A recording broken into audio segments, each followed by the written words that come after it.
आज सादर झालेल्या अर्थसंकल्पानंतर शेअर बाजार कोसळला। केंद्रीय अर्थमंत्री निर्मला सीतारमण यांनी ऑप्शन्स ट्रेडिंग अंतर्गत एसटीटी करामध्ये वाढ केल्यानं शेअर बाजारामध्ये मोठी घसरण पाहायला मिळाली। सेन्सेक्स 1546 अंकांनी घसरून 80,722 वर बंद झाला, तर निफ्टी 495 अंकांनी घसरून 24,825 वर बंद झाला।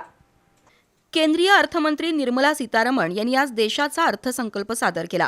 त्यामध्ये नामदार सीतारमण यांनी ऑप्शन्स ट्रेडिंग अंतर्गत एसटीटी करामध्ये वाढ केली। या वाढीमुळे शेअर बाजारात घसरण झाली। सेन्सेक्स 1546.84 अंकांनी घसरून 80,722 वर बंद झाला, तर निफ्टी 495 अंकांनी घसरून 24,825 वर बंद झाला।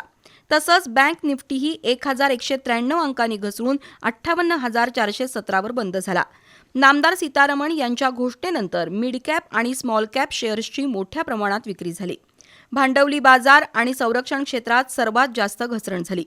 आयटी वगळता सर्व बीएसई क्षेत्रीय निर्देशांक घसरले।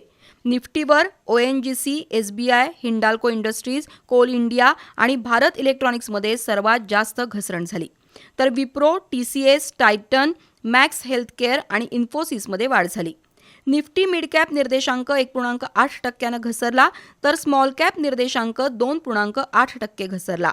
आयटी आणि ग्राहक उपयोगी वस्तू वगळता इतर सर्व निर्देशांक लाल रंगात बंद झाले।